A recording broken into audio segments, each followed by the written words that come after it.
In this video, I wanted to talk about a few different things. It won't be on one subject specifically, but on several different things, and I'll try to keep it straight. Okay, I guess the one subject that all that I have to say could be or is related to is, of course, God and the Christian life. So yes, all these topics will touch upon that broad genre, but the first topic that I wanted to talk about was how in the recent past I have noticed from more than one person in my personal life, acquaintances, friends that are Christians, I have noticed them mention in one way or another that sinning is or was fun. That sinning is or was fun. Like, is either currently fun, but they are trying to not sin, or was fun in the past, but they don't do that anymore. That sin is or was fun. And I do not relate to this. I could not relate to this.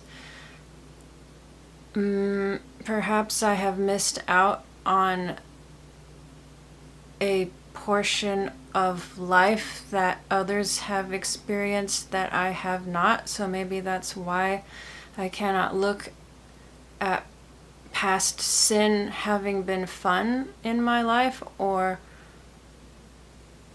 even currently I don't find sin to be fun. However, apparently some other Christians do, and I just wanted to talk about this because I feel a divide. I could not relate. In fact, it was almost difficult for me to imagine it be. I guess I could imagine it being fun, but that's so far from where I'm at this time that I wouldn't speak that. I wouldn't be talking with somebody and say, that sinning that I used to do was sure fun, but I can't do that anymore. Or something like, sin is fun, but I'm trying to not sin. Like, I wouldn't speak that way. I wouldn't even speak and say that sin was in any way fun. However, like I said, some other people do, and I can't relate. Can you relate? I can't relate to that because I have not experienced that. Anytime that I have sinned, I don't find it fun at all. I don't find fun in doing the wrong thing. Either whilst I'm sinning, it's not fun and I know it's not right, so like I don't find any pleasure in that. And then, or if I sinned and then I realized it immediately after, like I sinned and then I realized, whoa, that was wrong, then I feel really bad. There is no point in the act of sinning or the aftermath of it that at no point do I have I defined it as fun. And I'm just saying I have noticed that some people have or do find it fun, and I just don't. And I don't know what that means, other than perhaps it is a further level of maturity to not even view past or current sins as being fun. Maybe it takes a certain level of maturity in the Christian life to not even think of it as having ever been fun or is fun. Maybe it's something like that, where you just get to a certain place of growth where you can't even talk about it as being fun at all. Can I imagine it being fun? Can I imagine sin being fun? Yes, if I wasn't a Christian. Yes, if I wasn't a Christian. If I wasn't a Christian, what would keep me from sinning? Why would I have any reason to feel bad about it? Anyway, I won't go into that any further. That was just one of many things I wanted to talk about in this video. Just something I've observed, something I noticed, and for what it's worth, I am sharing it with you. The next thing that I wanted to talk about was, I can't even remember when it was now. The days have mushed together and time is going by so fast. I can't remember when it was. I think it might have been... I actually can't remember when it was. Maybe a couple months ago, I was taking classical guitar lessons from a local community college. And, okay, I don't know if you know, it doesn't really matter, I guess, but I do play the piano. I'm learning how to play accordion. I play a little bit of harmonica, but I do not play the guitar. It has never appealed to me. I like guitar music. I like to listen to other people play the guitar, but nothing about it has really attracted me. So the reason why I was taking classical guitar lessons, the reason why I found myself in classical guitar lessons was mainly to accompany someone and be a little bit of a support system, as they are more interested in playing guitar, and they didn't really want to like go to lessons alone. So I went with them. So I would say 60 to 70% of my reason for going to these guitar lessons was for that, to be a little bit of a support for somebody else, so they wouldn't be going alone. And then the rest of that percentage was me actually being personally interested. I was a little bit personally interested, but the majority of my interest was just to support this other person. So that is why I was in guitar lessons. They were group guitar lessons, so there was like one or two other people, plus me, plus this other person. Group lessons. And I think it went on for about 8 weeks. One lesson per week. Anyways, okay, I'm getting to a point, is that I found some comparisons and correlations to church when I was going to these guitar lessons, which seems a little odd, but I observed these things anyway, and what they were. Let's see, what do I have here? Okay, the very first lesson, the very first guitar lesson, we introduced ourselves. We shared if we had any past musical experience. And then the teacher taught us the very basics, foundational elements of learning how to play classical guitar. And right off the bat, I could tell that he was teaching us the kinds of basics that may not serve us hugely in the moment, but he was wise enough to try to set us up so that we would get these basics down, and if we got these basics down, they would definitely serve us if we went further in learning how to play guitar. Does that make sense? I could tell that he was not just telling us what we needed to get through that lesson, but trying to instill foundational things that would serve us in the future. And this was still the first lesson.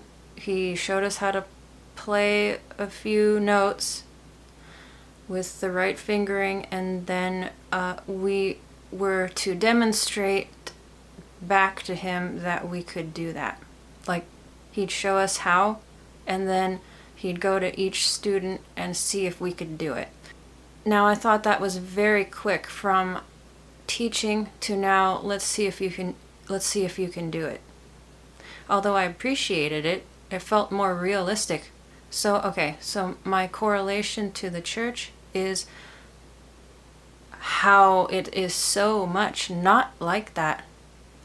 In the church, we can be taught and never be called upon to demonstrate what we have learned, if we have learned. Now, I think it should be the other way around. I prefer how the guitar teacher was teaching than I appreciate most preachers or teachers I have ever heard in the church, where we are always the student, but are we ever asked, can we do it? I hope you see what I mean. Will we ever be disciples, or will we forever be listeners? Will we ever be also doers, or are we always just receiving and absorbing information? At what point is there a test? I tend to not like tests, but at the same time, that really shows where you're at. Anyway, I appreciated the very rapid teaching and then demonstrating. Teaching and demonstrating. Teaching and then action. Teaching and then action. Can you do it? Which I do not see much in the church. Lesson 2. Classical guitar lesson 2. One of the students fell off the wagon, like they never returned. I guess that's expected.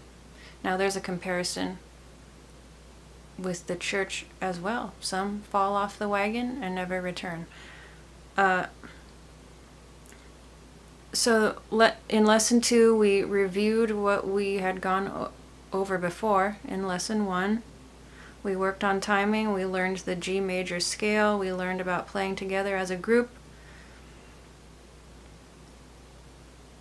We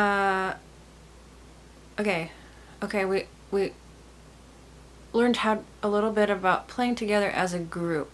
Again, there's another correlation to the condition of the church. Do we learn how to play together as a group, or do we all sit back and listen to one person the majority of the time? I think you know the answer to that. And the instructor would pause and ask if anybody had questions. Now, does that seem odd? I think that seems very normal in a setting in which people are trying to learn something. After a bit of instruction, he would pause and ask, does anybody have any questions?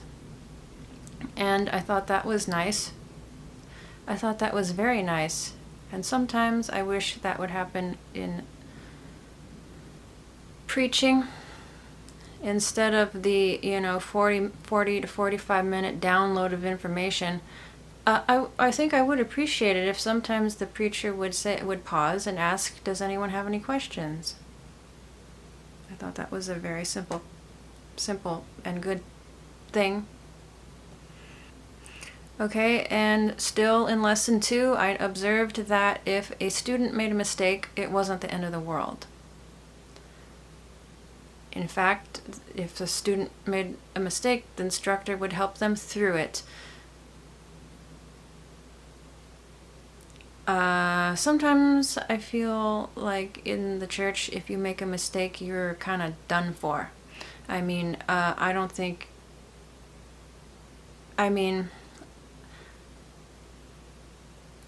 I hope that that is not the case. It should not be the case. But I feel like, especially with something such as a certain spiritual gift, like prophecy, if you say the wrong thing, your days are done in ever trying to prophesy again.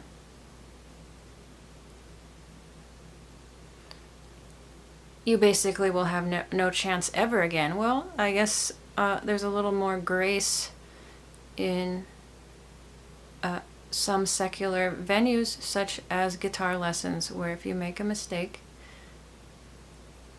you can try again. But in certain ways in the church, if you make a mistake, you are not allowed to try again, basically. And still in lesson 2, not too much new stuff was added so we wouldn't be overloaded. Now I appreciated that too. I appreciate an amount of information that can be taken in and not be overloaded with information. However, I feel the opposite at most I was going to say at most sermons. That doesn't make sense.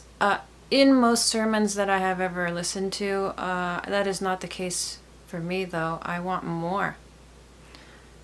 I am underloaded, not overloaded. I feel like, tell me more. Please tell me more. I feel like I'm not, like, it's milk and I'm ready for more, and I usually don't get it. Lesson 3, I will only go so far as to get to lesson 3. I won't go with 8 lessons in my descriptions here. But lesson 3, we reviewed what we learned from lesson 1 and 2, but we were also moving forward to new things. Again, I appreciated that. So many times in these guitar lessons, I was appreciating what was happening. And what a contrast from what typically happens in church gatherings. Yes, I am being a bit hard on church gatherings, but is it unwarranted? I don't think so. I think it is warranted.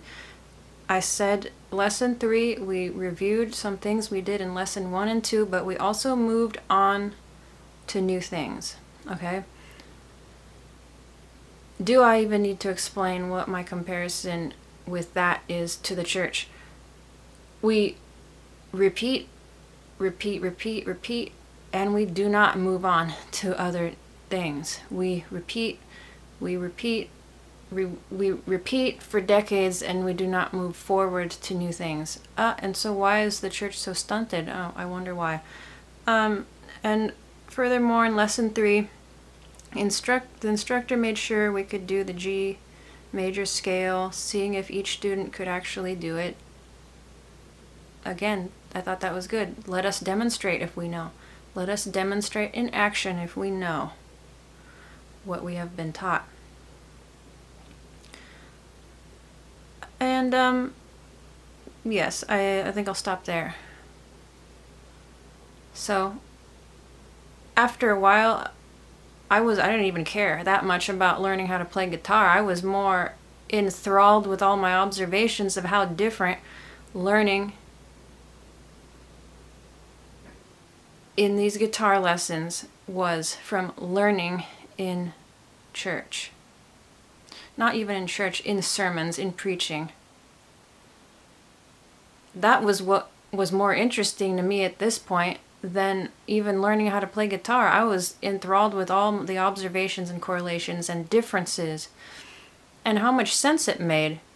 These guitar lessons, the way he approached and taught and wanted us to show if we could do what was taught, that made way more sense to me than what I have seen as far as teaching and preaching in church. We almost never need to demonstrate anything that we've learned.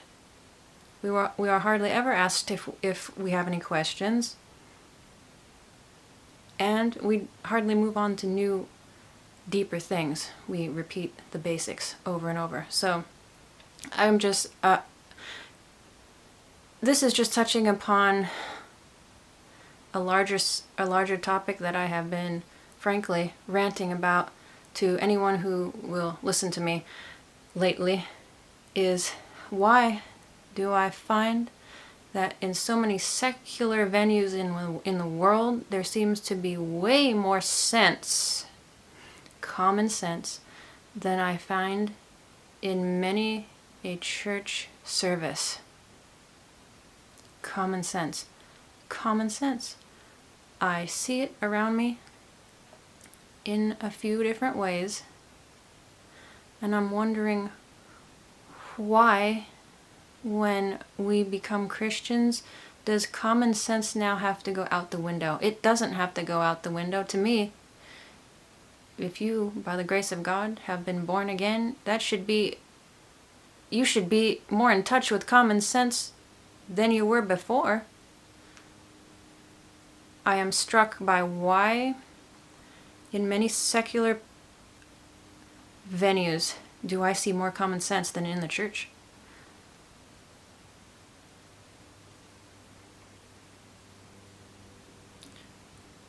Practicality. Common sense, practicality. Where has that gone? Does that, again, it feels like that's partially somehow goes out the window as soon as we become a Christian. Now we're not supposed to be practical. Now we're not supposed to have common sense. Now we're not supposed to be as sensible as a guy teaching how to play the guitar. I don't know if my point is coming through, but I hope it is. Okay. I'm moving past guitar lessons. Yeah, I did finish the 8 lessons. And I haven't touched the guitar since. And now I have to decide, am I just going to let all that I learned go down the drain and be forgotten, or do I want to push myself to keep practicing and learning on my own? At this time, I don't think I'm gonna. I don't think I'm gonna continue learning how to play the guitar. Yes, I like the sound of it. I was starting to understand how the thing worked, the strings, the holding down of the strings, the doing chords and stuff like that. However, what I didn't like is the strain that it put on my fingers. The way your fingers have to curl around the neck of the guitar and like very specifically press down certain strings and then not touch other strings. I didn't like that part. I mean, with the piano, I don't have to worry about that. Just hit the key. I don't have to worry about my fingers barely touching a neighboring string, and so now it sounds weird when I strum or something. You know what I mean? I mean, you know what I mean if you play guitar or ever tried to. And my next topic is related to music, so that's the next one. Okay. Playing together in a group is very different than playing alone, I have learned. Playing an instrument on your own, alone, at home, is very different than playing in a group out somewhere. And while I can appreciate playing in a group, you know, that has its own positive aspects and that sort of thing. However, the point that I want to highlight is how I realized when I play alone, I have much more freedom to not be in exact timing with others, not have to worry about being at the right tempo with others, not worried about being ahead or behind or too loud or too soft. When I play alone, I can basically play however and whatever I want, which feels like freedom, which is freedom. And yes, I do appreciate playing in a group. However, I also appreciate the freedom I enjoy when I play alone.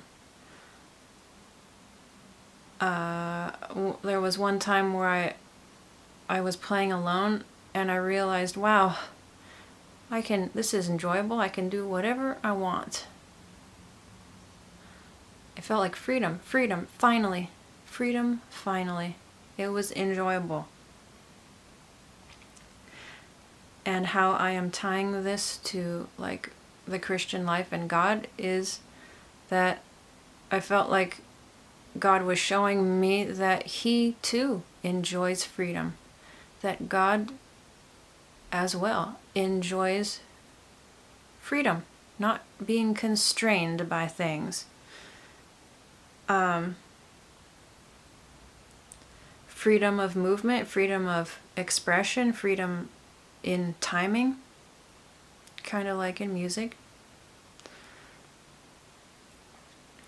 And that we, each of us, can allow God to have that freedom in us. Since He lives in us and wants to use us and move through us, we can help to provide that enjoyable freedom to the Lord by not constraining Him. By, if He wants you to do a thing, that you do it. That if He leads you this way, that you go that way. That if He says, hold on a minute, wait a minute, that you wait a minute. That you don't have to that you don't either require or constrain God to work in your way. That is the correlation that I saw. That God too enjoys freedom, and may we let Him have it in our lives. Okay, the next point.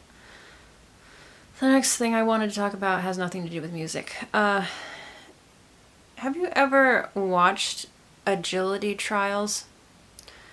Like dog agility trials where the dogs, as directed by the handler, run through this obstacle course? I have watched that. I've watched quite a bit of it. I find it's kind of interesting to watch.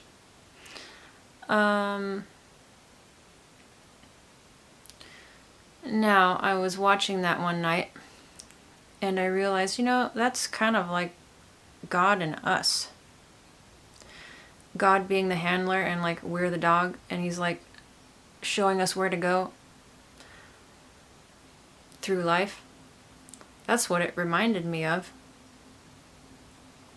And I realized most of the time, as I was watching a bunch of dog agility trials, I realized that most of the time, if the dog didn't do something right, like if it jumped over the wrong hurdle, or if it went a wrong way, or whatever it was, it seemed like a lot of the time it was the handler's fault.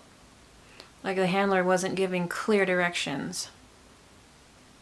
And I realized, well, at least I don't have to worry about that with God.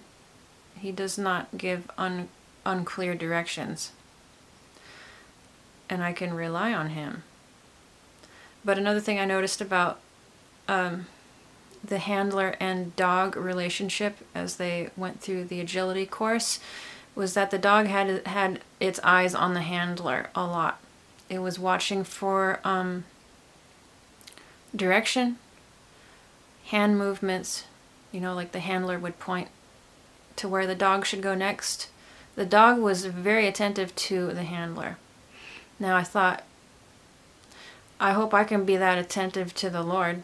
I hope I can be as attentive to the Lord as a dog is with their handler, jumping over some useless hurdle, you know what I mean? Running through tunnels, accomplishing what, you know what I mean? I'm just trying to say, I'm not trying to say it's useless what they're doing, they get enjoyment out of it, but I'm saying in life, in eternal ways, in things like obeying God, something I would say is more important than running through an agility course. I hope that I can pay as much attention to God and keep my eyes on Him as much as a dog can.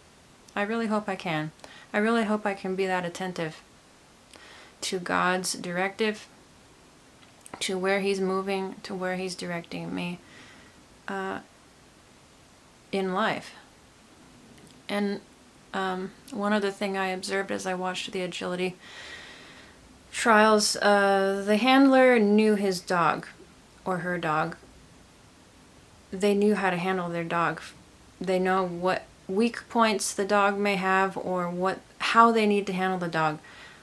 If they needed to run ahead of it because the dog was so fast that they had better be ahead of the dog if they were going to direct them properly, or if the dog had perhaps some difficulty in making sure they contacted the end of a ramp, for instance.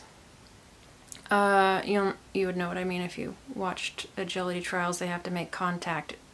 They can't just jump over the end of a ramp, for instance. They have to make contact with the end of the ramp. And my point is, the handlers knew what to do with their dog for the most part, unless they just happened to make a mistake. But my point is, they knew how to handle their dog. They knew how their dog was. They knew the weak points, the strong points, and I appreciated that on its own, that they know their dog so well. But I thought, wow, the Lord knows each of us.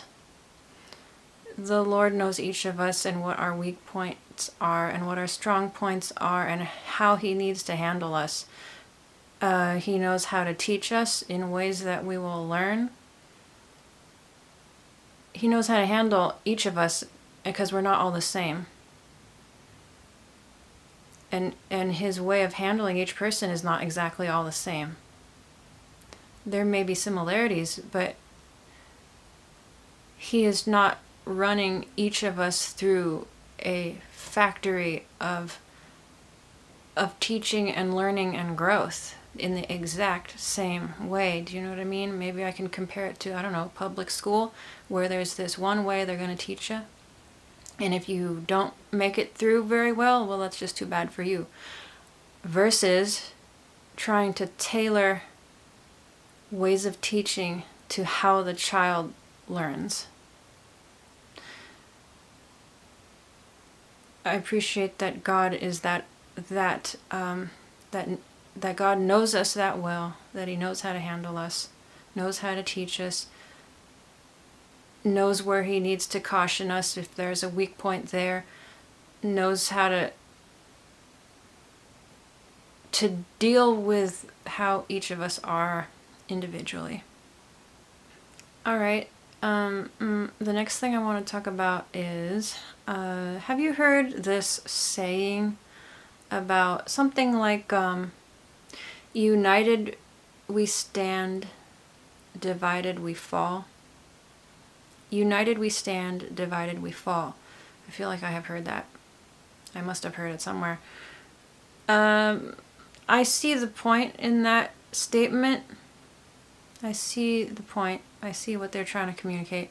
However, something came to my mind, and it is basically the opposite of that. It is basically, united I fall, divided I stand.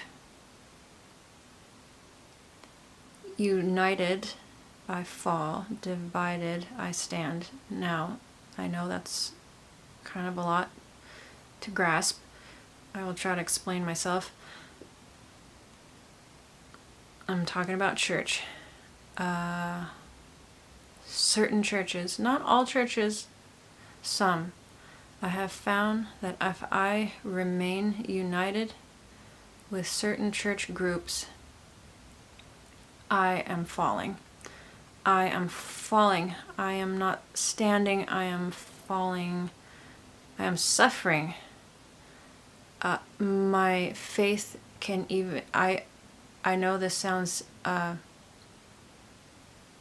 extreme, but in certain church groups, I have found my faith to be not growing, but becoming less. Some churches some churches, some church groups can be a dangerous place for one's faith.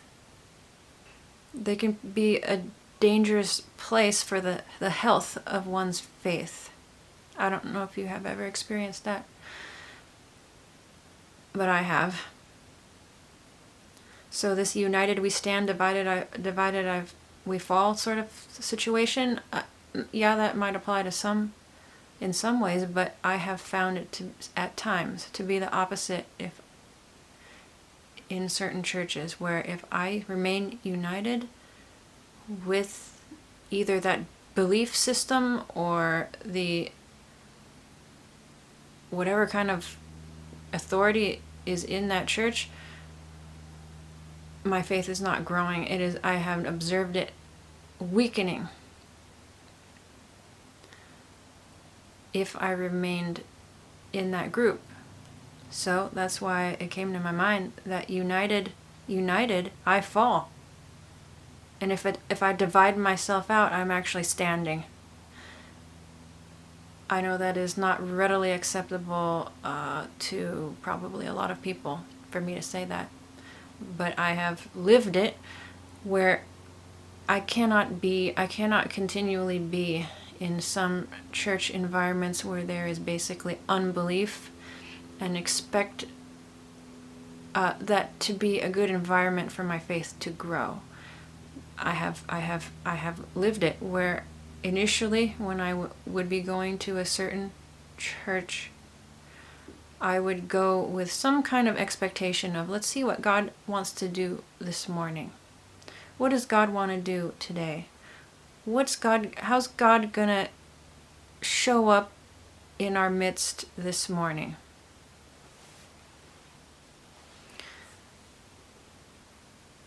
But because of the atmosphere, after a while, I would go and not expect anything. Because basically there was no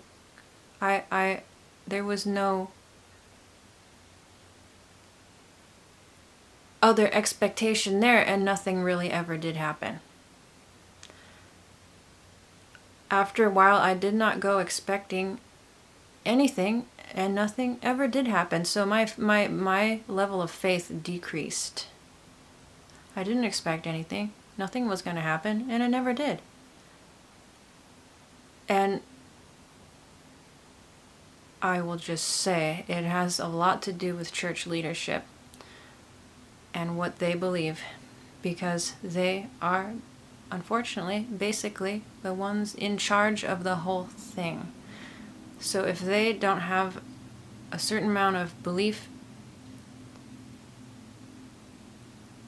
how is that even creating an environment for things to happen? Do you remember in the Bible there was some situation, I don't know if it was a little girl that died, and to either, was she dead or was she, I think she died, and Jesus brought her back to life, but before Jesus was able to do that, he had some of the people who believed she was dead leave the room, leave his presence and the girl's presence. I think it is something like that. If you have a lot of unbelief around you, even Jesus had to get rid of that before he did his miracle. I'm just saying, this stuff is real. Maybe I'm not putting it into words very well, but I'm just saying that in certain church environments, I cannot remain there and be unscathed as far as my faith goes. I recall one time I went to this prayer meeting at a church, and I was praying for someone that I didn't know. Like, we had a list of like people to pray for who were ill, and I just felt moved to pray for this woman that I didn't even know who she was at all. I just knew that she was not in good health. I didn't even know what was specifically wrong with her. But anyway, I was in this prayer meeting, so I started to pray for her. And after I got done praying, one of the other people said, "Oh, she's on her deathbed. Like, she's kind of on her way out anyway. Like, she's at the end of her life. She's dying anyway. She's on her, like, I don't know how to put it. Basically, it felt like, why I wish I had never heard that. I wish they had never told me that, because that depleted my faith to some degree. I wanted my faith to stay up, but I admit, when I heard that, it was like, basically when I heard something that showed that their faith was at a certain level, it affected me. It definitely did. Definitely did. I wish I had never heard that, and I wish it didn't have an effect on me, but I am trying to make a point that it matters who you're around at times if you want to maintain and grow your faith. And as I tried to explain, sometimes united in a way with that type of stuff, I'm falling. And if I divide myself out, I'm standing much better when I'm not around that type of thing. When I'm not around unbelief, basically. Okay, moving on to another thing I wanted to talk about. Not really recently, but in the recent past, I guess, I was watching some dating shows on YouTube, which there are plenty of. They're, for the most part, pretty dumb, but I was watching them because I was tired and I wanted to do something mindless. You know, my brain is working most of the time, so I just wanted to do basically nothing and watch something that I didn't have to think very hard about. However, it didn't really work because even that was spurring me to have a very active mind. Okay, so I was watching these dating shows, and it piqued my interest when someone was looking for a partner that was also a Christian. They'd ask, "Are you a Christian?" They'd ask someone, you know, that they were looking to date or whatever, "Are you a Christian?" And I found this very interesting. Their responses were very interesting. Either they were a Christian or they were not. Now, if they were not, that's a clear enough answer. That's good. But what interested me is if they said they were also a Christian. If they were a Christian, their explanation of that was interesting to me. Sometimes their explanation of that would be much too vague for my comfort level. You know, not that I'm looking to date them, but I'm just trying to put myself in that position. If they said they were Christian and then they went on to elaborate what does that mean to them, they'd say that they believe in God. That was one response. Now, what do you think about that? What do you think about that? If you were asking someone, "Are you a Christian?" because you're interested in possibly dating them or whatever, and they said, "Yeah, I'm a Christian, I believe in God." How does that strike you? To me, that is much too vague for my comfort level. That is much too vague. Much too vague. What about this verse?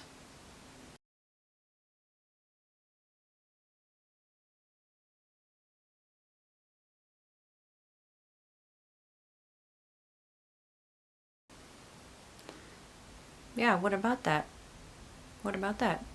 So you are at least on par with demons, I guess. Uh, and and furthermore, okay, you believe in God. Who is that to you? Who is your God? Would be a follow-up question. I was just a little surprised at how how believing in a God equals you are a Christian. I don't think it equals that. There's a lot of people who believe that there is a God that are not Christian. Another answer, if, they might say, I believe in God, they might also add to that, I go to church. I believe in God and I go to church.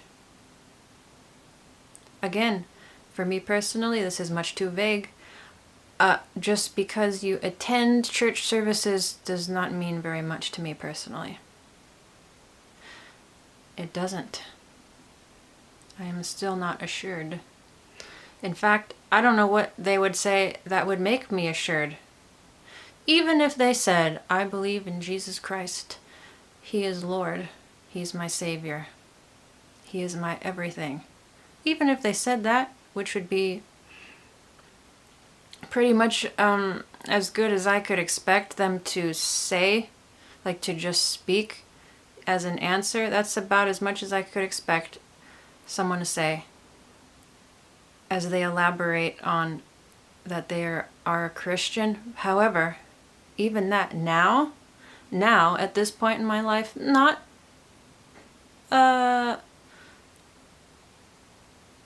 several years ago, but right now, even if somebody told me that, I still would not feel comfortable. That is still, maybe it goes back to the guitar lesson thing. Okay, you reiterated that to me, you could speak that, but are you doing it? Is that in action in your life, or is just something you say? Because there is a difference. If you have learned that, I am so sorry that you had to learn that, perhaps the hard way, but I'm glad you learned it. Yeah, I'm glad that is learned. However, the lessons that had to be lived in order to learn that were probably painful. No, I don't even trust that. I don't even trust if someone said, Jesus is my Lord and Savior. I believe in him. He died for my sins. Blah, blah, blah, blah, blah. That spiel, I'm not just going to take their word for it. I would have to observe how they live. I would have to observe how they live. And not give excuses for what you see in how they live. As hard as that may sound, will you know a tree by its fruit, or will you not? That's your choice, because the fruit will show what the tree is. It's just if you want to look at it for what it is or not. Yes, I am a little taken by how some define what makes them a Christian. That they believe in God, okay, that's super vague, and that they go to church, okay. And what else? Sometimes they'll say, my family's Christian, my dad was a pastor, I'm a pastor's kid. Okay, I don't care. That may be so, but that doesn't talk about you necessarily. That doesn't mean, what about you and your life, not your dad's life, you know what I mean? So anyway, I found that to be an interesting part of the basically dumb dating shows that I was watching. That was the most interesting part. It was also interesting when somebody would claim to be a Christian and then in mere minutes show that I don't know if they are. In mere minutes show that I don't know if they are. For instance, I can give an example. Okay, so this guy was asked, "Are you a Christian?" And basically he says all the right things, right? That he's a Christian. Okay, and then he asked the woman who was like trying to date him. He asked her if she found him attractive. Okay, not the most horrible question I've ever heard, but okay. Did she find him attractive? And she hesitated. Maybe she was actually thinking about an answer to give him. And in that interim, he elaborated on his question by saying something like, "Do you find me attractive? Like, do you think if I walked into your church that the deaconesses would be checking me out? Like, looking at him, like wanting him?" First of all, what is deaconesses? What is deaconesses? I just assumed that is female, but first of all, okay. So now I don't know anything about you. If you have claimed that you're a Christian and the way you pose that question is, would other people who I assume are married would be checking you out in church? Like, I don't know if you are a Christian and you had that type of mindset and question that you're willing to ask somebody else like that. If you are a Christian, I will give you the benefit of the doubt that you are. However, you may be very immature. That's all I gotta say about that. I am just not impressed with. I am not impressed, and why? And it's a shame, but I am not impressed with some, not all, some, maybe even most people that I see claiming to be a Christian, and it's like, wow, I don't think you are. I don't think you are. By what? Your fruit. Your fruit. Your behavior. What comes out of your mouth. I hope that if we are Christians, that at least we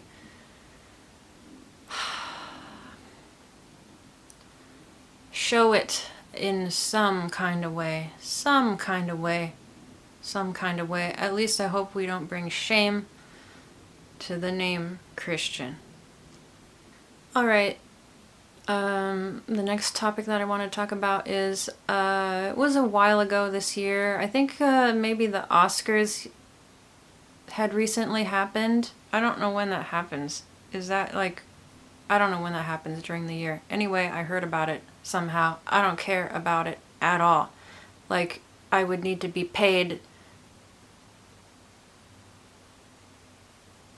a significant amount to watch the Oscars, but I just heard it was happening. Okay, so it was apparently floating around in my mind somewhere, and the thought came to me one day. I attribute it to the Lord again, teaching me. The thought came to my mind: best actress and best supporting actress. I believe those are two awards that are given out: the best actress and best supporting actress. And I thought, well, I didn't really think. It was more like I felt like the Lord was showing me something there, where the best actress award, I believe, is more coveted than best supporting actress.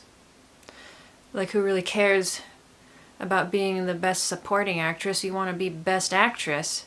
I feel like that would be a more coveted award. And I felt like the Lord was trying to encourage me in that moment, because I was feeling weary of serving others.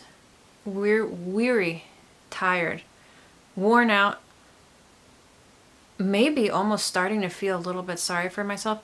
that I was serving so much, serving others, serving others, serving others, serving others all the time. You know what I mean? I was tired of it. I didn't like it. And I felt like the Lord was trying to encourage me. It's not about being the best actress. It's spiritually speaking, it's best supporting. That's the one you want. The best supporting. And I was going to read a verse or 2 or 3. After they arrived at Capernaum and settled in a house, Jesus asked his disciples, "What were you discussing out on the road?"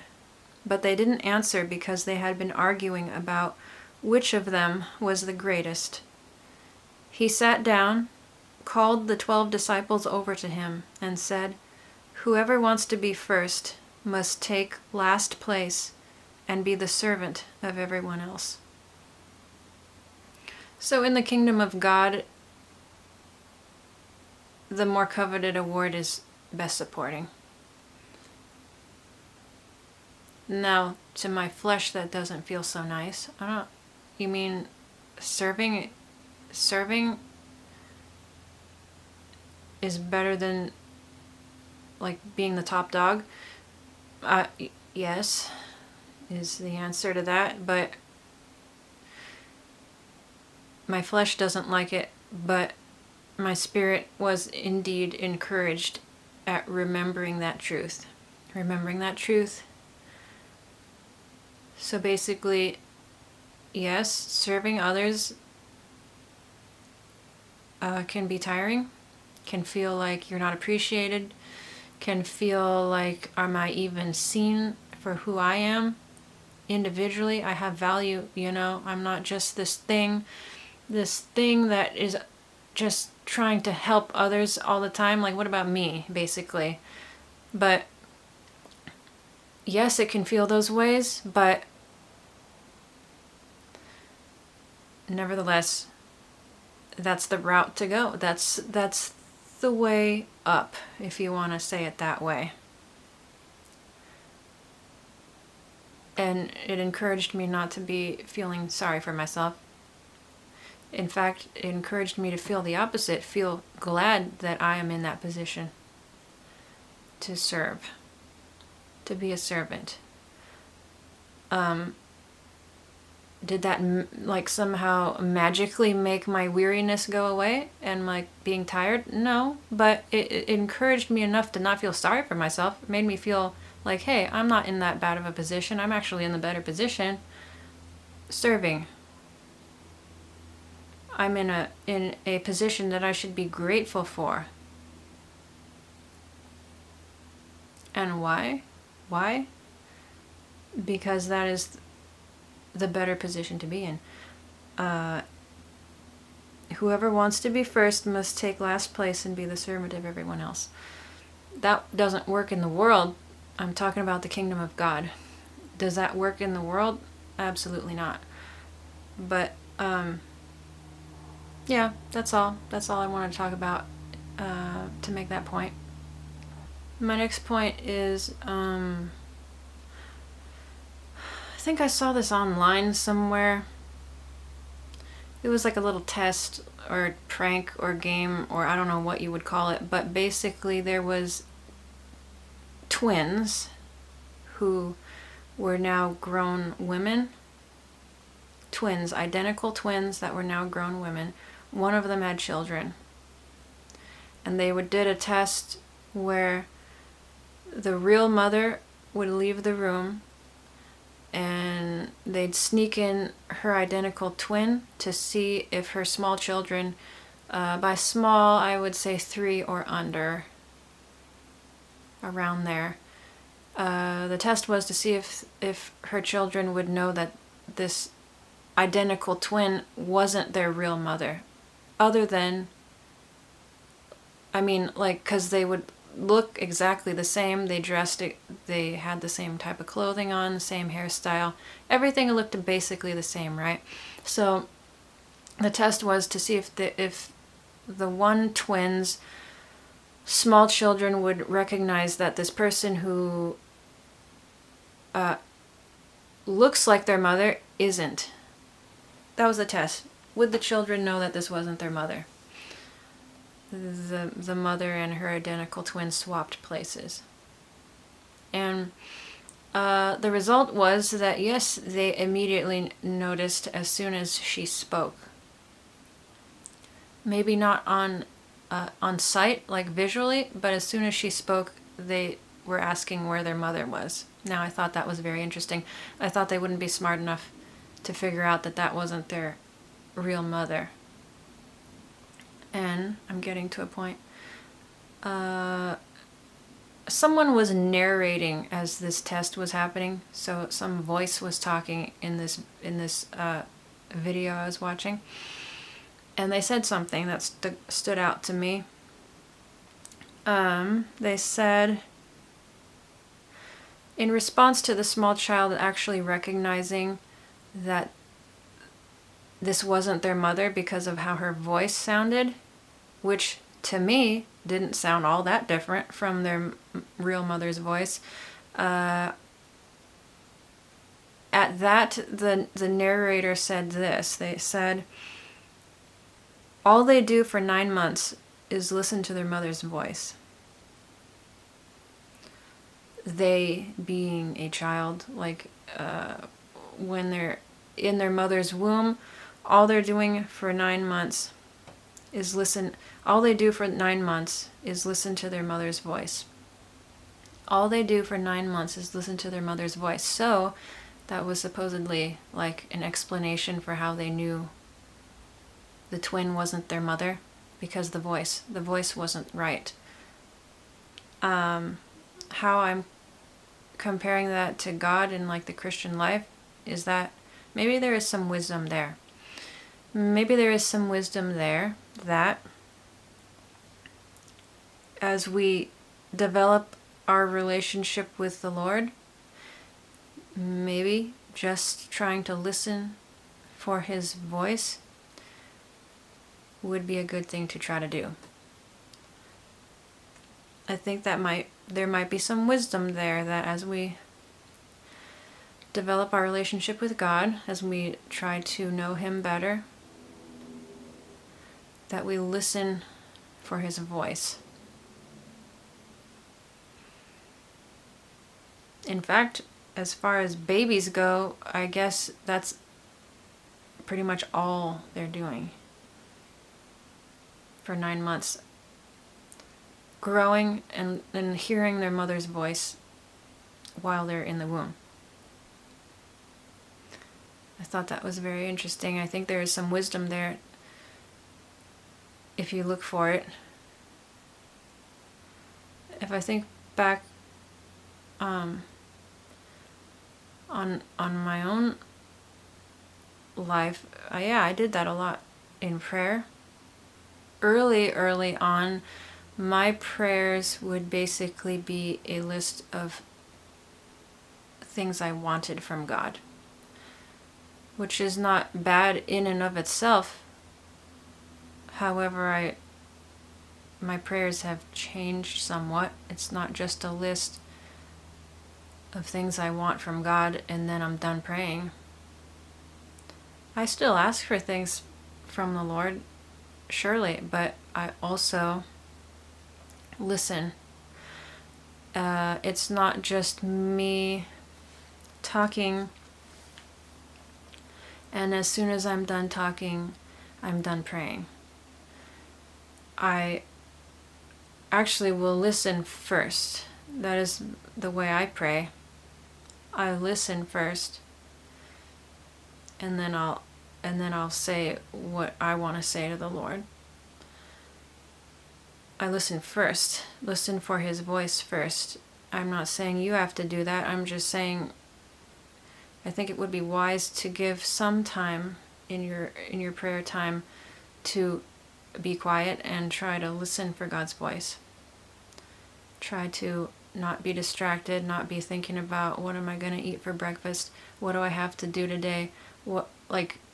Quiet the thoughts in your mind if you can, which can be hard to do, but to quiet your mind and just have a space there, an empty space to try to receive anything God might want to tell you. I think that would be wise as you try to develop your relationship with God. And I think if you do that and start to hear His voice, then you will recognize it throughout your day, not just when you're in a devoted prayer time, but throughout the day. You will recognize His voice because you know what it sounds like. Yes, I just thought there was some wisdom there. And I personally enjoy listening more than me talking to God and like asking for things and that sort of I enjoy listening more. That's way more enjoyable to me. The next thing that I want to talk about is brief. I have that written down, so I'll just read it. When I observe a truly humble person, I think of the price, pain, suffering, falling, lessons. And just to elaborate on that a little bit, it's true. When I observe a person who is truly humble, I think of what they had to go through to be truly humble. I'm thinking they had to go through some stuff to get to that point of being humble. Stuff like pain and suffering, falling down, like not literally falling down, but you know what I mean, like spiritually, or in other ways in their life, having to go through various failures basically, and lessons, the lessons that they had to learn through all that. That's what I think of when I see a truly humble person. I'm thinking, wow, what kind of price did they have to pay? Because I think there was some kind of price, and to me it was probably pretty high. The next thing I want to talk about is also quite brief, and I wrote it down as well. I had a thought about a person where I could observe that they were smart, very smart, but they had no wisdom. It was interesting to see the difference between the two, because it's easy to confuse being smart with having wisdom. And they're not the same thing. And I could see that they weren't the same thing because I observed a person who was very smart, but they had no wisdom. I don't know if I have more to say about that, but it was an interesting observation. Very adept at their job. They had, great mental capacity to do their job, to understand how whatever worked, knew how to make money, was well off, seemingly had all their ducks in a row, except not really, because they were lacking wisdom. In other words, they were in a lot of debt, is the lack of wisdom that I saw, at least in that brief moment, where apparently you're smart enough to make loads more money than you really need to sustain yourself. And even that wasn't enough because it wasn't being used wisely. It was not being used wisely, and so that's why they're in a lot of debt. But do you see the difference?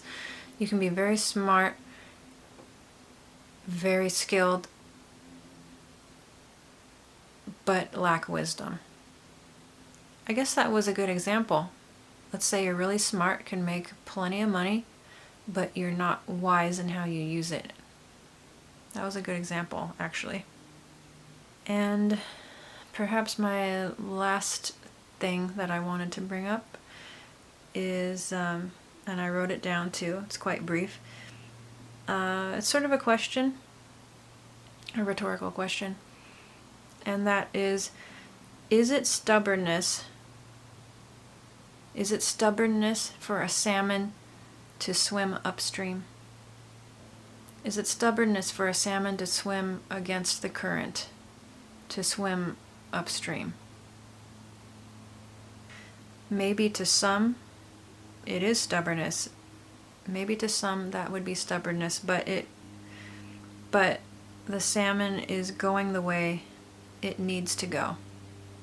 The right way. It's going the right way. It's going the way it needs to go. However, to some, that would seem like stubbornness. Why is it swimming upstream? Why is it going against the current? Because that's the right way it needs to go. That's why. And yes, I do have a correlation to that, to spiritual, like Christian life matters. And that is, I will use me as an example. If you've watched my videos, you may have noticed a theme. Unintentional, but I have noticed it. I feel like I am going against the current. Even the standard Christian current. Why? It may seem like stubbornness to some, or maybe outright rebellion to some. That why are you going against the grain? Why are you going against the current? It can be like that sometimes. Maybe you can relate. If the Lord has you doing certain things, especially if you see the truth, it feels like you are going against the grain. It feels like you are going against the current. Especially in this world, but sometimes even in the church. And it may be seen as a negative thing to some people. You're not going with the flow. You're not going with the flow, you're going against it, actually. And I have made that observation with my own videos and things I talk about. And I almost annoy myself a little bit when I think about it, but just because it feels like it's going against the grain. It's not, it feels like it's going against the grain. It doesn't feel so smooth. It doesn't feel like,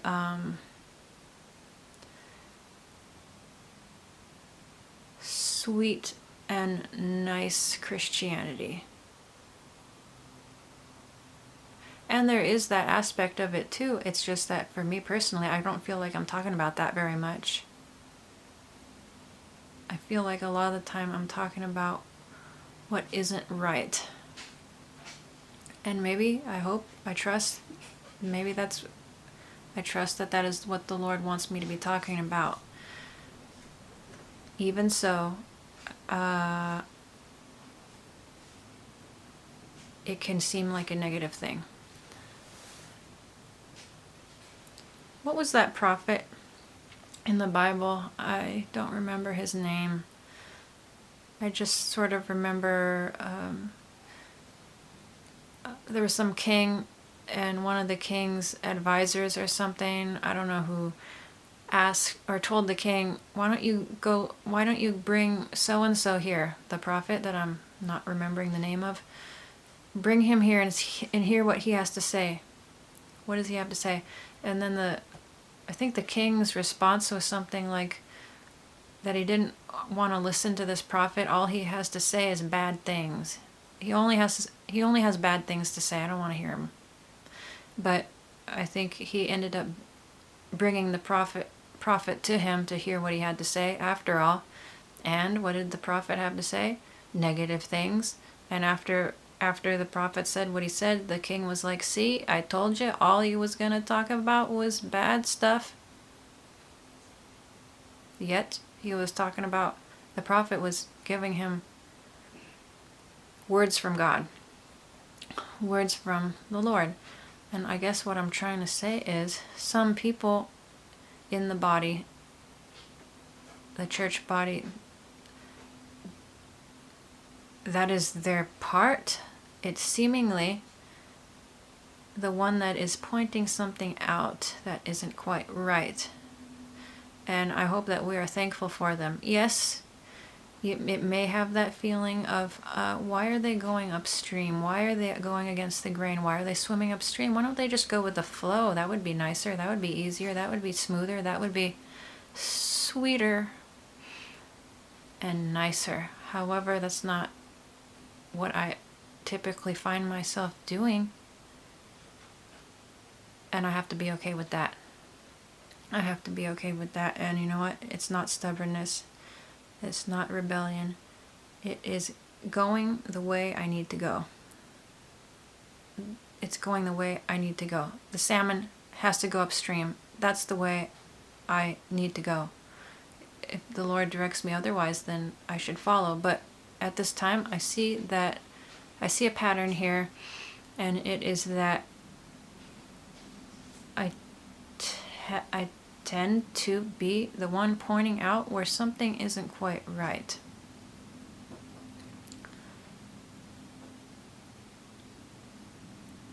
I hope that we can be not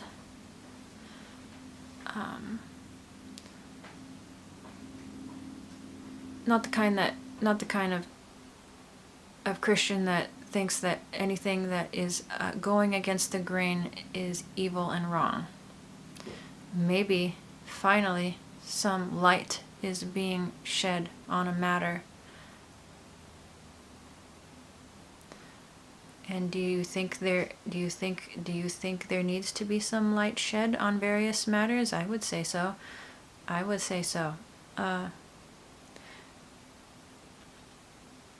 It's a little bit harder for me sometimes to understand why it may not be as readily received, other than that it's just simply not as pleasant at times to be told, hey, this something might not be right here. Other than it not being pleasant, I have a harder time understanding why it's rejected so much. And I think I have a harder time understanding why it's rejected so much because it's so absolutely crystal clear to me that I don't know how anyone else can't see it. And I'm not saying that no one else can see it. I know that a lot of people see the same things that I see. It's just that we are not a majority in the church. Not a majority in the church. And, but if you are one of those people who sees,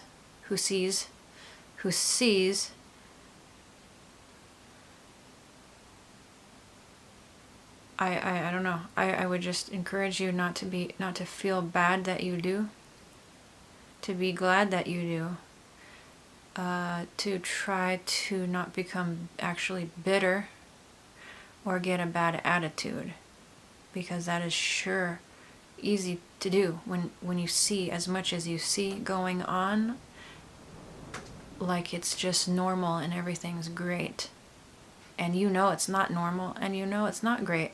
However, everybody most expect you to accept it as normal and great. It can be very difficult not to get a bad attitude.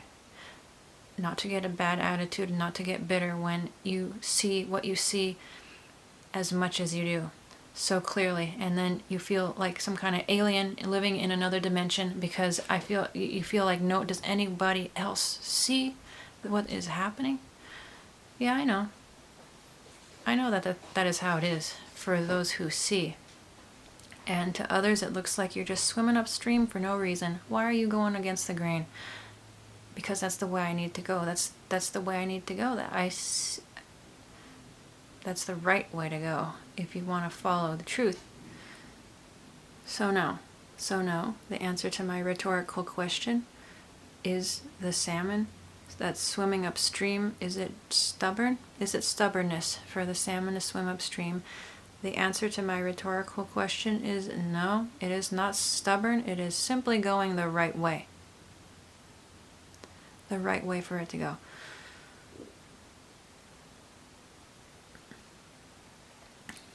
the right way for it to go.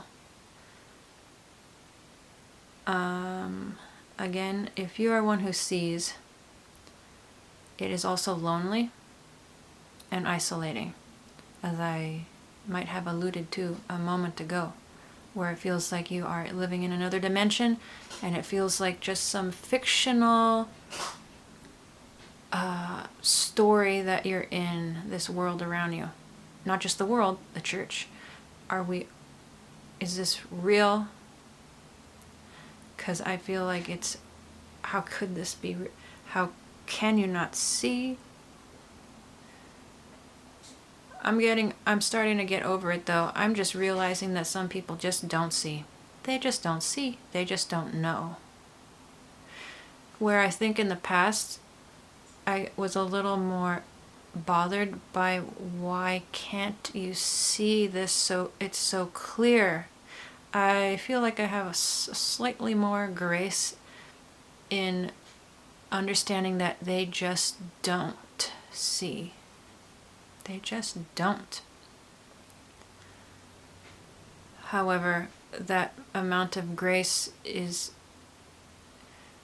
kind of expended if you do go to the length of trying to help them see, and you explain it as simply and clearly as you can, and you realize that not only do they not see, but they don't even want to see.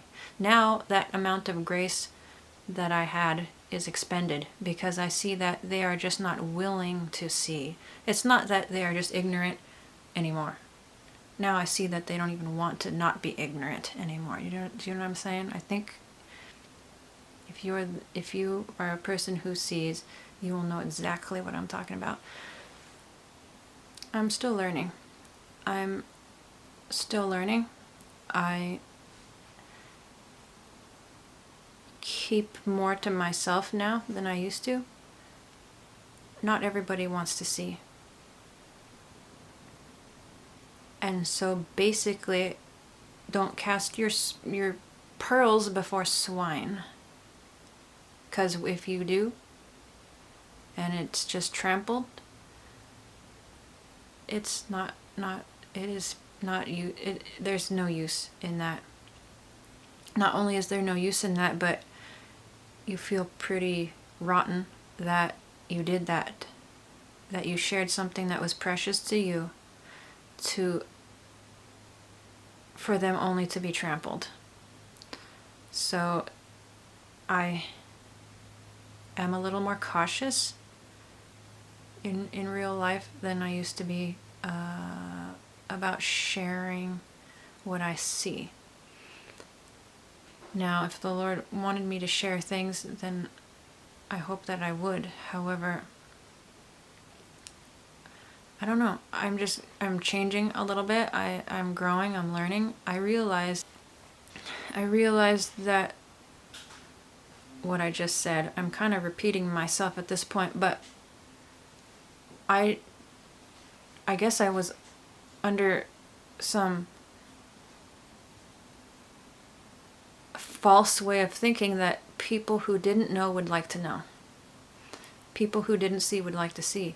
But no, not at all. There are certain people who do not want to know and don't want to see, don't care at all. Don't care about truth. There are some professing Christians that do not care about truth. And that was not a fun lesson for me to learn. And they don't want to be told otherwise. And if that is the case, then let it be so. Let it be so. Each is responsible for themselves at some point. Again, I feel like I reflect back on those guitar lessons. How, if I was doing something wrong, I would like to know. If I'm not playing something right, please, instructor, please tell me. I want to learn. That makes sense, right? But not in other areas of life. Not not in other areas of life. And again, like I said earlier, does common sense, practicality go out the window when you become a Christian? I don't think that should be so, but I find it to be so sometimes. I think that's sad. I think it's sad that I see more common sense and practicality in unbelievers than I see in some believers. I don't think it should be that way at all. For example, things are put up with in some churches that would never be put up with elsewhere. Never be.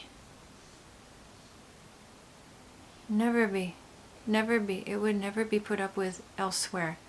And I don't want to compare the church to a business, but basically that's what I'm about to do to illustrate a point. And that is, let's say there's a leader in a business and they conduct themselves poorly, show themselves to be a poor leader. Most likely there will be repercussions in a business that cares about being a good business. However, I see similar things in the church where a leader is not a good leader, but they will be kept. They will be kept, and hardly a word is spoken to them about it. Do you know what I mean? It's like they can do no wrong, ever. Again, I don't like to compare the church to a business. However, I see more common sense in some business situations than I do in the church, and I don't think it should be that way at all. No, I don't think it should be that way at all. For instance, a meeting. A meeting. How you conduct a meeting as a leader matters. It is not you as the leader telling us what we should do, and that's the end of the meeting. There is feedback to be had, there's communication to be had, there's things to be learned on both sides. I think that would be the way a business, a good functioning business, would conduct a meeting. However, in the church, it's not that way. It's a meeting, a so-called meeting, is everyone else being told what to do, with no feedback, with not being listened to, with nothing at all but being told what to do. I don't think that would fly in a business that cared about being a productive business. No,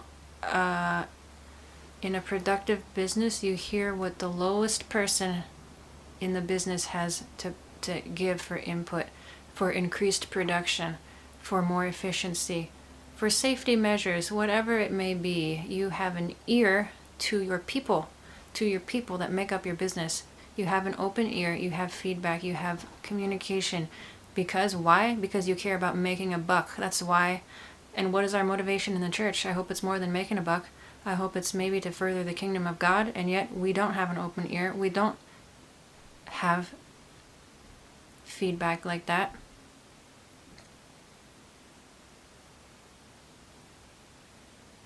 Do you see what I'm trying really hard to illustrate? Why do I see more sense and practicality in a lot of secular places than I do in the church? Why? If I had to answer my own question, I would say maybe, possibly, in the church, we're floating around trying to be too nice. We are floating around thinking the pastor is a little god, we're floating around forgiving in a weird way. Now, I know we're supposed to forgive. I understand that. But is there any discipline whatsoever? Or are we just forgiving everything? Are we just forgiving everything without any discipline? Yes, we're supposed to forgive, but there's also discipline involved in how you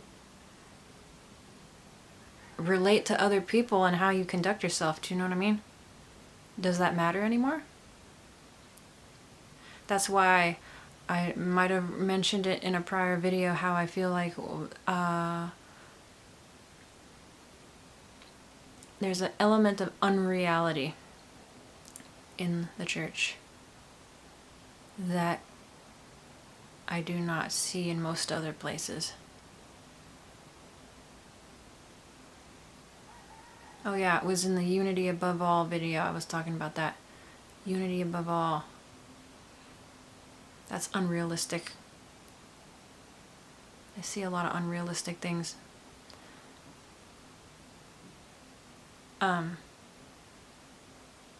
I guess I could go further and say, if there is a problem, is it addressed?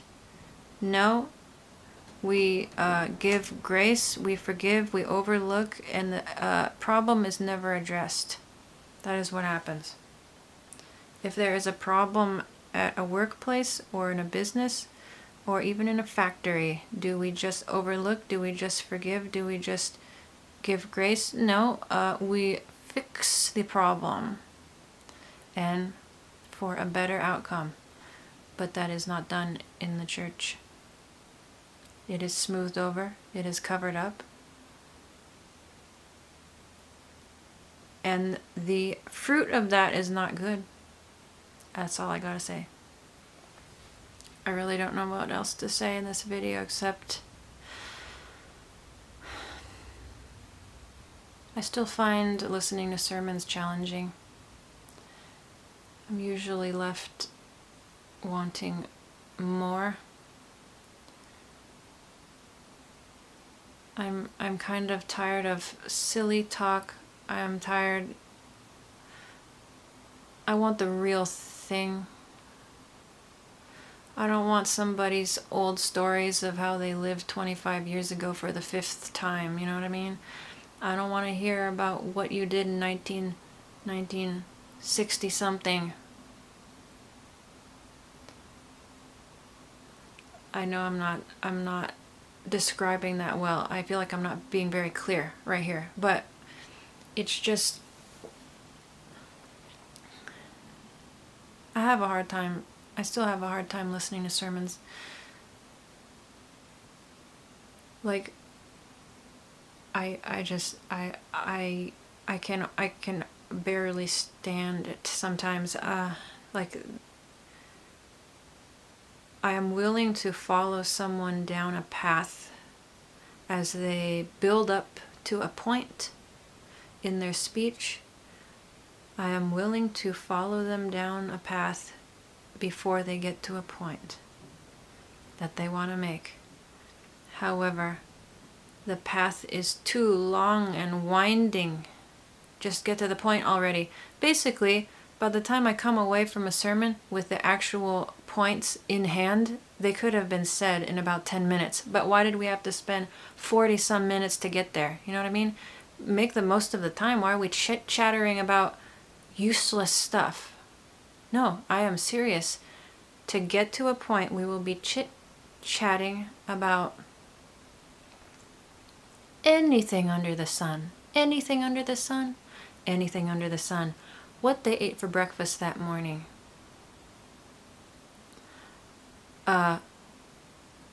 What happened over the weekend that I don't care about and has actually no point. They will share stuff and I thought, oh, what was the point of that? What was the point of that story? What was my takeaway? And there was none. So why did I go walking down the path with them only to get nowhere? You know what I mean? I am so tired of sermons that are just so scattered and all over the place, and I wonder why. Actually, I feel like it's almost irreverent. Are you seriously taking up time here talking about nonsense? Of course, nobody wants to hear that, though, right? We're loving and forgiving and overlooking, and everything's just fine, right? Everything's good. It's a happy day. The sun is shining. It's everything's good and happy and good and nice and godly, and everything's perfect, right? Everything's good and nice and nice and nice and nice, right? That's everything's fine. And I'm so tired of that.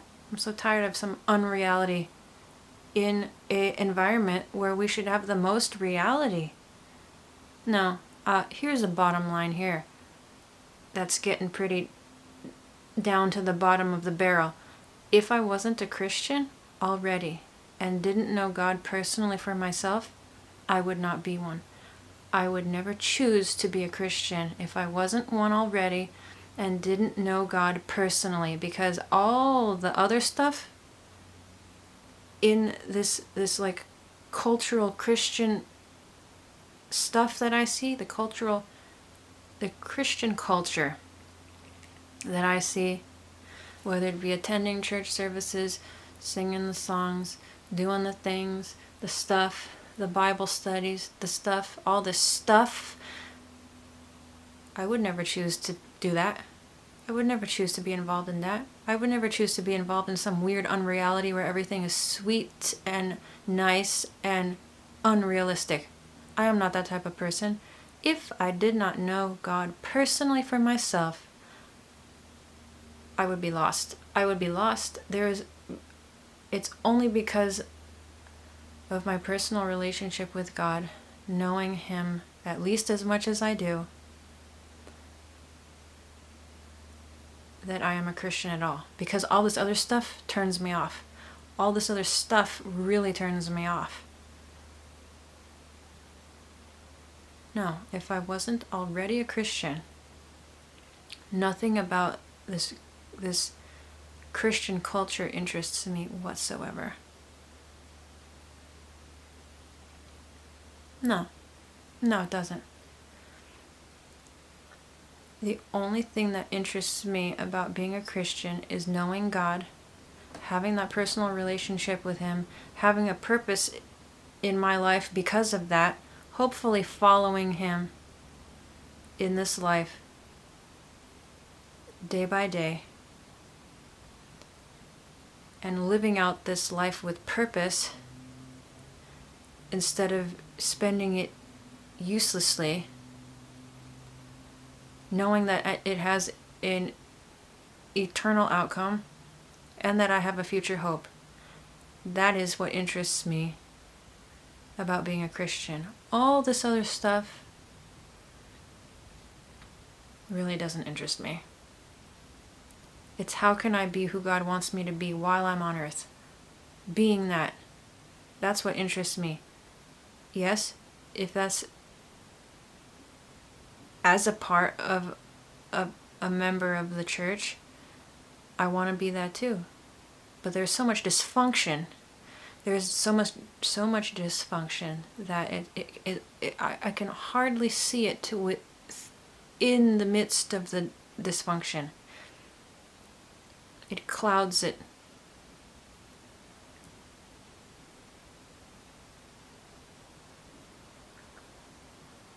If you are a Christian that has bumper stickers proclaiming that you are on your car, or you wear a t-shirt that says something and has a Bible verse on it, good for you. That's fine. I'm not saying it's wrong. I'm not saying it's wrong. I am saying that's not for me. I am not that culture. I'm not interested in.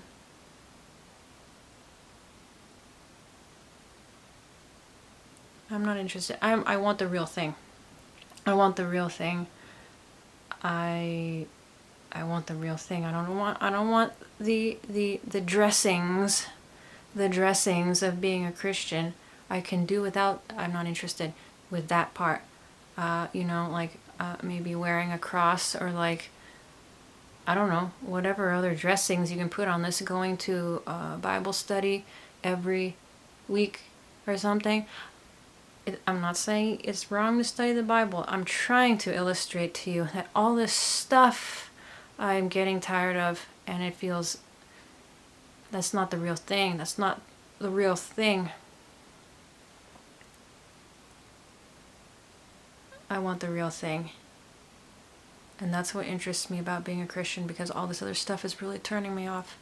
It's really turning me off. I want to walk with the Lord day by day, be able to hear His voice, obey Him, be who He wants me to be while I'm here.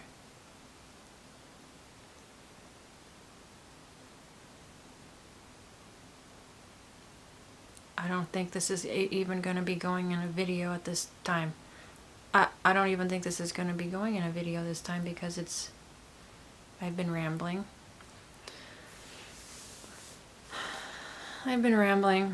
And I just want the real thing. I'm tired of the fake. I am tired of the fake. And there is so much of it. Do you think that everything that goes on in a church service is something God wants? I think most of it doesn't have anything to do with what He wants. Does that sound radical? Maybe it is. Maybe that is how far the dysfunction has gone also, though. Did you ever think of that? No. I am so tired of the dysfunction. I am so tired of a pastor praying to God, but really it's just, he's really just talking to the congregation in a prayer. Have you ever heard that? Where supposedly he's praying to God, but really he's just talking to the congregation in a prayer. To me, that's fake. If you're praying to God, pray to God. Don't be talking to the congregation through a prayer. No, I am tired of the fake. I am tired of Christians saying they're Christian, but do they seem like they're not? Now, does that seem judgy? Well, you can look in the Bible for if we can judge or not, and it's not, you can't judge anything. That's not the answer. That's in the Bible, that you can't judge anything as a Christian. I am tired of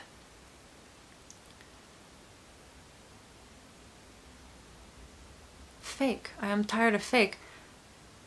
People professing that they are Christian, but is there a shred of evidence in their life? Absolutely not. That makes their faith seem fake. Well, maybe it is. Faith without works is dead. Is that in the Bible?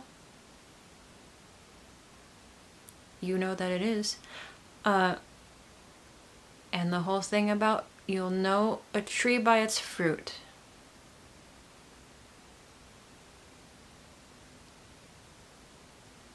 It is a harsh fact.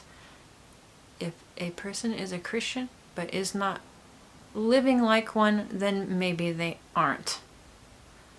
I'm not talking to you personally, but I mean, theoretically, don't try to convince me that you are a child of God when you value what you value, when you do what you do, when you speak what you speak. Don't. All you do is make the name Christian stink. All you do is turn people off to the faith. So if you must live as you do, then don't even say you are a Christian. I don't care if I'm coming off harsh. I am tired of the fake. I am tired of the fake. What? Because you believed in Jesus when you were 6 years old, and since then, you live just like you didn't know Jesus at all? That makes all the difference? What is it? Because you're a pastor, but you love money? That you're a good Christian then? Because you're a pastor? Or is it because you love money that it makes me question that? If a tree is what it says it is, it will produce the proper fruit.